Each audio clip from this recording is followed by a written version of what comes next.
ደጃዝማች በየነ ወንድሙ አገኘው አባ ሰብስብ የተወለዱት በ1868 ዓ.ም በሸዋ ክፍለ ሀገር ቡልጋ አካባቢ ነው። ትምህርታቸው በትውልድ ቦታቸው በሚገኘው የቆሎ ትምህርት ቤት ጀመሩ። በኋላም ወደ አንኮበር በመሄድ የቅኔ የመጽሐፍትና የቤተ መንግስት ትምህርቶችን ቀስመዋል። በቤተ ክርስቲያን ትምህርት ከፍተኛ ደረጃ ደርሰው ቅኔም መቀኘት ችለዋል።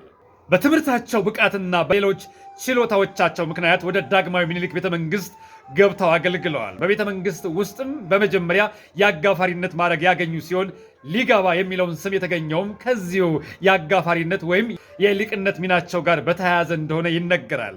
ከአፄ ምኒልክ ረፍት በኋላ በነበሩት የልጅ ኢያሱ ዘመናትም በነበረው የፖለቲካ ውጥረት ውስጥም ጉልህ ሚና ነበራቸው። ልጅ ኢያሱ ሃይማኖት ቀየሩ፣ አብዮት ፈጸሙና የመንግስትን በአግባቡ አልተከታተሉም ተብለው ክስ በቀረበባቸው ጊዜ ከሌሎች ባላባቶች ጋር በመሆን በግንባር ቀደምትነት ይናገሩ እንደነበር ይታወቃል።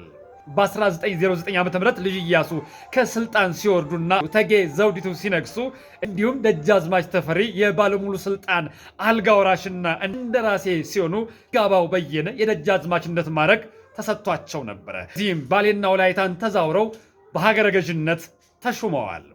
የእስረኞች ጠባቂ ሰክረው እስረኞቹ ከእስር እንዳመለጡ ይነገራል። ደጃዝማች በየነ ጠባቂዎቹን ለፍርድ እንዲቀርቡ አደረጉ። ቅጣቱ ሲፈጸም የነበረው ገራፊ ጅራፉ ተበጥሶ ከተገረፉት መካከል አንዱ ከጥቂት ቀናት በኋላ ሕይወቱ አለፈች። ይህም የሟቹ ወገኖች ደጃዝማች በየነን በነፍስ ግድያ እንዲከሷቸው ምክንያት ሆነ።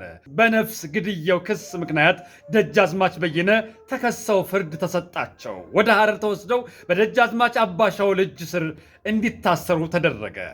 በሐረር በስር ላይ በቆዩበት ጊዜ አልጋ ወራሽ ተፈሪ መኮንን በ1921 ዓ.ም ንጉሥ ተፈሪ ተብለው ሲነግሱ የንግስና ባላቸው ምክንያት በማድረግ በምህረት ከስር ተፈቱ።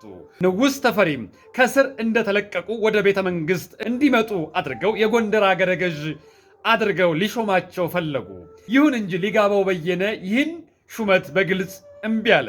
ሹመቱን ያልተቀበሉበት ምክንያት ሲገልጹ ሀገሬን እንጂ ያሰረኝን የገረፈኝን መንግስት አላገለግልም በማለት በኩራት ጀግንነታቸውን አሳዩ። በንጉሥ ላይ ይህን የመሰለ ኃይል ቃል መናገራቸው እንደ ወንጀል አስቆጠረባቸው። በመሆኑም በ1923 ዓ.ም በድጋሚ ለእስር በግዞት ወደ ኮንታ ተላኩ።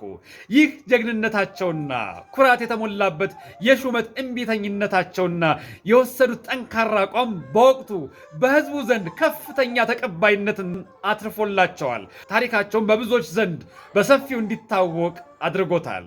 የማይበገር አቋማቸውና ኩራታቸው፣ ጀግንነታቸው በግጥሞች እንዲህ እንዲወደሱ አድርጓቸዋል። እንደ ኮራ ሄደ እንደተጀነነ ጠጅ ጠጣ ቢሉት ውሃ እየለመነ የጎንደር ባላባት ሊጋባው በየነ ተብሎ ተገጥሞላቸዋል።